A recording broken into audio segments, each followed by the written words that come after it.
Home science 10वीं कक्षा में दूसरा पाठ है भोजन तथा उसके पोषक तत्व। इसमें आप भोजन और उसके पोषक तत्वों के बारे में पढ़ेंगे। भोजन की परिभाषा। भोजन स्वस्थ जीवन के लिए क्यों जरूरी है। भोजन हमें कार्य करने के लिए ऊर्जा प्रदान करता है। जो भी हम कार्य कर रहे हैं उसके लिए ऊर्जा कहाँ से मिलती है, हमें भोजन से मिलती है। हमारे लिए पोषक तत्व उसमें होने जरूरी हैं। भोजन से ऊतकों के विकास का भी निर्माण होता है। ऊतक जो हमारे शरीर को टूट फूट जाते हैं किसी भी कारणवश, उसको भोजन ही विकास करता है उसका। भोजन रोगों से लड़ने की क्षमता प्रदान करता है और भोजन शरीर की अन्य क्रियाओं को सामान्य बनाए रखने में सहायक होता है। जितनी भी आपकी शारीरिक क्रियाएं हैं वो भोजन से ही सामान्य रहती हैं। भोजन उसको सहायता देता है, एनर्जी देता है और भोजन हमारी भूख को तृप्त करता है। खाना खाने से हमारी भूख तृप्त होती है और मानसिक और वैज्ञानिक रूप से संतुष्टि प्रदान करता है। भोजन हम जब भी भोजन करते हैं तो मानसिक और शारीरिक संतुष्टि मिलती है। इसलिए हमारी खुशियों को प्राप्त करने का सबसे महत्वपूर्ण साधन है सामाजिक समारोह। भोजन हमेशा से ही हमारे जीवन में अस्तित्व का केंद्र रहा है। इसको आप पढ़ेंगे। सोशल फंक्शन क्या है, इसका मनोवैज्ञानिक वैज्ञानिक कारण क्या है और पोषक तथा पोषक तत्व, ये इंपॉर्टेंट है। पोषण को, जो पोषण है किसी भी चीज से जो पोषण आपको मिल रहा है, भोजन से जो पोषण मिल रहा है, जो आप खाते हैं उससे जो आपके शरीर को पोषण मिल रहा है, उसको आप किस प्रकार से परिभाषित कर सकते हैं। भोजन का पाचन किस प्रकार से होता है, ये सब आपको मेन क्वेश्चन है जो कि प्रश्न पत्र में भी आ सकते हैं।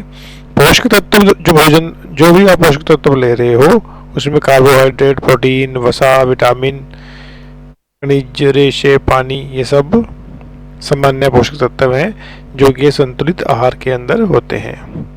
पोषक तत्व उनके कार्य। कार्बोहाइड्रेट आपके शरीर में क्या काम करता है, शर्करा और स्टार्च बनता है, इससे जो आपके शरीर को ऊर्जा मिलती है। कार्बोहाइड्रेट्स के कार्य और स्रोत ये पता होने चाहिए आपको, ये अच्छे से याद करेंगे कि ये मेन इसमें से हमेशा प्रश्न आपके एग्जाम में आता ही है। कार्बोहाइड्रेट्स का कार्य और स्रोत, स्टार्च और शुगर जिसको आप बोलते हैं, और स्टार्च इसका क्या कार्य है, तो इनके आप तीन स्टार्च के स्रोत कौन से हैं, जैसे अनाज, गेहूं, चावल आदि। शक्कर गेहूं किससे मिलती है, चीनी, शहद, गुड़, मिठास आदि से। उसके बाद है प्रोटीन। प्रोटीन का क्या कार्य है शरीर के अंदर और प्रोटीन के क्या कार्य हैं और स्रोत क्या है। प्रोटीन आपको कहाँ से मिलेगा, मांस, अंडे, मछली, मुर्गी, दही, दूध, पनीर आदि से, पशुओं से मिलता है, पौधों से, सभी दालों से, गेहूं से, मटर विशेष से आपको प्रोटीन मिलता है जो कि शरीर के लिए बहुत उपयोगी है। वसा, जो फैट है वो कहाँ से मिलेगी, वसा का क्या कार्य है, फैट का क्या कार्य है शरीर में। मक्खन, घी, मूंगफली का तेल, नारियल आदि जो भी जितने भी तेल हैं, चॉकलेट है, इससे आपको वसा मिलती है। इसमें हमें और चीज़ें भी मिलती है। इसके अंदर, वसा के अंदर घुलनशील विटामिन भी होते हैं जिसमें ए, डी, के इत्यादि जो बहुत ही उपयोगी हैं, ये भी हमें वसा में ही मिलेंगे। उसके बाद ये एक स्थान, खाली स्थान है जो आप इसको खुद भरेंगे और इसके नीचे आपको कुछ हिंट भी दे रखा है और जो ये पाठ्यगत प्रश्न है इसके उत्तर आपको आखिर पेज के ऊपर जो पुस्तिका है उसमें मिल जाएंगे। मिनरल्स किसको बोलते हैं, मिनरल्स किसको बोलते हैं, शरीर में और कैल्शियम में पोटेशियम की मात्रा का क्या, कैल्शियम और पोटेशियम का क्या कार्य है शरीर के अंदर। लोहे तथा आयोडीन का क्या कार्य है हमारे शरीर के अंदर, इसके बारे में आपको पता होना चाहिए। खनिज के क्या कार्य हैं शरीर के अंदर और इसके स्रोत क्या हैं, दूध से, हरी सब्जियों से मिलता है, हड्डियों को विकसित करता है, और ये 3 प्रकार के इसमें दे रखे हैं, इसको आप अच्छे से याद करेंगे। कैल्शियम का कार्य शरीर के अंदर क्या है और लोहे का क्या कार्य है, लोहा, आयरन आप बोलते हो कि शरीर के अंदर आयरन भी रहता है, इसका हमारे शरीर के प्रति क्या योगदान है। आयोडीन का बहुत महत्वपूर्ण योगदान है हमारे शरीर के अंदर, के बारे में पढ़ेंगे। अगर आयोडीन की कमी हो जाए तो थायराइड नाम का रोग हो जाता है। थायराइड ग्रंथि जो है कार्यप्रणाली से सुचारू रूप से कार्य नहीं करती। ये कहाँ पाया जाता है? ये आपको बोनापन भी हो सकता है, इससे आपको और भी बहुत सारी समस्याएं उत्पन्न हो जाती हैं। विटामिन क्या कार्य करते हैं? विटामिन का निर्माण, विटामिन शरीर का निर्माण के कार्य शरीर के भीतर नहीं होता है, इसलिए इन्हें भोजन के रूप में लिया जाता है। विटामिन जो है आपको किसी न किसी अवस्था में शरीर के अंदर ले जाना पड़ेगा, जैसे वसा के द्वारा। विटामिन वे विटामिन है जो घुल जाते हैं, ईडी के घुलनशील विटामिन होते हैं। इसमें आप इसके कार्य क्या होगा, जैसे वसा लेंगे, विटामिन ए है जो, इसका कार्य क्या है, ये आपको देखने के लिए शक्ति प्रदान करेगा, जो विजन है आपका वो अच्छा होगा। हरी सब्जियां, दूध, पनीर के अंदर आपको मिलेगा। अगर नहीं होगा तो आपको ये रोग हो सकता है, नाइट ब्लाइंडनेस होती है, अंधोती बोलते हैं इसको, नाइट ब्लाइंडनेस हो जाता है। और विटामिन डी से क्या होगा, दांतों हड्डियों को मजबूत बनाए रखने के लिए बहुत जरूरी है ये तो दांत हड्डियां वगैरह कमजोर हो जाएंगी। ये भी घी, दूध, मक्खन, पनीर आदि में मिलता है। रिक्टस रोग हो जाता है अगर इसकी कमी हो जाए बच्चों को। तो इसी प्रकार विटामिन ई है, ये हमें हमारे ऊतकों को नष्ट होने से बचाता है। साबुत दालों में, अनाज में रहता है। ऐसे विटामिन के है, ये हमारे जमाव, रक्त के जमाव, जो ब्लड क्लॉट्स बनते हैं इसके द्वारा बनते हैं। हरी पत्तेदार सब्जियों में होता है। ये विटामिनिस नाम की बीमारी हो जाती है अगर इसकी कमी हो जाए। विटामिन बी कम्प्लेक्स है, ये हमें अनाज, दालों वगैरह से मिलता है। पाचन तंत्र को बनाए रखने के लिए कार्य करता है।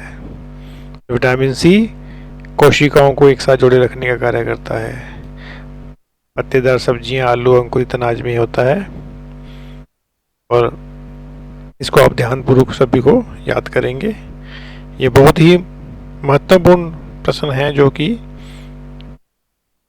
एग्जाम के अंदर पूछे जाते हैं। इसमें आपको मल्टीपल चॉइस क्वेश्चन दे रखे हैं ये, या आप इसके आंसर जो हैं आपको इस पुस्तिका लेसन के आखिर में मिल जाएंगे। और रेशेदार भोजन क्या होता है, डाइटरी फाइबर क्या होता है, ये बहुत ही ज़रूरी है। कॉन्स्टिपेशन को दूर करने के लिए कार्य करता है। रेशेदार भोजन हमारी आंतों से चिपकता नहीं है और पोषक तत्व हमारे शरीर को मिलते हैं।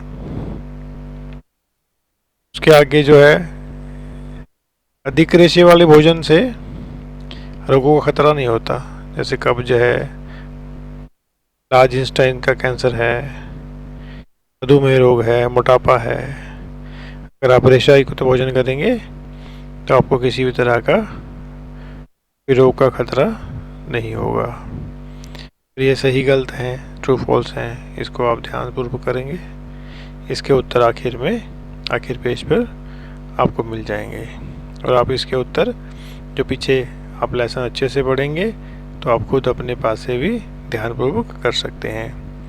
पोषक तत्वों की कमी से होने वाले रोग कौन कौन से हैं? अगर आपके अंदर पोषक तत्व का अभाव है, आप नेचुरल डाइट नहीं खाएंगे तो आपको बहुत सारे रोग हो सकते हैं। अगर प्रोटीन कम हो जाए बॉडी में, आपके शरीर के अंदर, तो उससे क्या खतरा होगा? प्रोटीन की मात्रा कम होने जाने से प्रोटीन की मात्रा कम और कार्बोहाइड्रेट से मिलने वाली ऊर्जा प्राप्त ना हो तो क्वाशक्योर रोग हो जाता है। और का चित्र भी आपके साथ में दे रखा है। जब लंबे समय तक प्रोटीन और ऊर्जा दोनों की कमी रहती है तो उस स्थिति में जो रोग पैदा होगा उसको मरासमस के नाम से मरासमस है। उसका शरीर का पूर्ण रूप से विकास नहीं हो पाता। जब बच्चों के आहार में कार्बोहाइड्रेट की कमी हो जाती है और वजन कम होने लगता है तो कमजोर होने लगता है। अन्य प्रकार के कुपोषण हैं। अत्यधिक कैलोरी का सेवन, यदि व्यक्ति अपने आहार से कार्बोहाइड्रेट का सेवन अधिक मात्रा में करता है तो मोटा हो जाता है। अधिक खाना खाने से बच्चा मोटापे का शिकार हो जाएगा और मोटापे से पीड़ित हो जाएगा। विटामिन ए की कमी से क्या रोग होते हैं और लौह तत्व की कमी से क्या रोग होते हैं? विटामिन ए की कमी से शरीर में विकास के लिए बहुत जरूरी है। अगर ए की कमी हो जाए तो शरीर का विकास रुक जाता है। विटामिन ए की कमी से आँख की पुतली सफ़ेद हिस्से में सूखा बनाना शुरू हो जाता है, आंखों के रोग भी हो जाते हैं। लोह तत्व की कमी से एनीमिया रोग हो जाता है। अगर शरीर में लोहा कम हो जाए एनीमिया रोग हो जाएगा। आहार में लोह तत्व कम होने से रात में शामिल किया जाना बहुत जरूरी है, नहीं तो कम सेवन कोई करेगा तो बच्चे के पेट में कीड़े का होना, प्रसूति के समय अथवा किसी दुर्घटना के कारण अधिक मात्रा में रक्त बहना, तब भी लोह तत्व कम हो जाता है। विटामिन बी कम्प्लेक्स की कमी से भी बहुत सारे रोग हो सकते हैं। जीभ के छाले हो जाएंगे, जीभ लाल होना, मुंह के किनारे का कटना आदि सभी विटामिन बी कम्प्लेक्स के कमी से हो जाते हैं। विटामिन सी की कमी से मुख्य रूप से ताजे फल वगैरह में विटामिन सी होता है। इस रोग अगर ये कमी हो जाए तो स्कर्वी रोग हो जाता है, उनको मसूड़े, दांत आदि हड्डियां कमज़ोर पड़ जाती हैं विटामिन सी की कमी से। आयोडीन की कमी से, आयोडीन हमारे शरीर में बहुत ही जरूरी है। इसकी कमी हो जाए तो घेंगा रोग, बोनापन, मानसिक रूप से विकलांग, बहरापन हो जाता है। घेंगा गले में भी कीलड़ रूप से हो जाएगा, जो कि आयोडीन नमक का सेवन कम करते हैं, उससे ये घेंगा रोग से पीड़ित हो जाते हैं। गला यहाँ से देखिए सूजा हुआ है, बाहर निकल जाता है, इसको घेंगा रोग कहते हैं। ये आयोडीन की कमी से होता है। आयोडीन के अंदर जो है वायुरोधी डब्बे में रखना चाहिए ताकि आयोडीन निकल ना सके। अगर आप खुले में रखेंगे तो आयोडीन निकल जाएगा। आयोडीन नमक में पकाए जाने वाले भोजन को ढक के रखना चाहिए, नहीं तो आपको आयोडीन प्राप्त मात्रा में नहीं मिलेगा। उसके बाद ये MCQ है, के अंदर आप सही चिन्ह लगाएंगे और सही उत्तर की पुष्टि करेंगे। इसके उत्तर आपको आखिर में लास्ट पेज पर मिल जाएंगे। भोजन में विविधता की आवश्यकता क्यों है? आप अलग अलग प्रकार का भोजन कैसे करेंगे, उसका क्या लाभ होता है? उसमें पोषक तत्व रहते हैं और अलग अलग प्रकार के पोषक तत्व आपके शरीर के लिए बहुत जरूरी हैं। इस लेसन में आपने क्या सीखा, ये हर लेसन के पीछे आपने क्या सीखा दिया रहता है। इसमें मेन पॉइंट रहते हैं जो कि आपके लिए बहुत ही ज़रूरी हैं और आप इसको अच्छे से पढ़ेंगे ताकि आपके अच्छे मार्क्स आ सकें। आप अपनी तरफ से भी प्रश्नों के उत्तर लिख सकते हैं जो कि आपको फाइनल एग्ज़ाम में आएंगे। अब जितने भी प्रश्न हैं आप इनको करने की कोशिश कीजिए। जो हमने पीछे प्रश्न पढ़े थे उनके उत्तर यहाँ दे रखे हैं। 2.1 और 2.2 के हैं, 2.3 के हैं, 2.4 के हैं। तो ये सभी प्रश्नों के उत्तर आखिर पेज के ऊपर दे रखे हैं, आप यहाँ से भी देख सकते हैं। अगर फिर भी आपको किसी प्रकार के इन प्रश्नों को करने में परेशानी हो तो आप हमें कमेंट सेक्शन में लिख सकते हैं। अभी दूसरा जो चैप्टर है आपका, इसमें ये मेन टॉपिक थे जो आपने अभी पढ़े हैं। इसके अंदर भोजन और पोषक तत्व के बारे में आपको जानकारी मिली।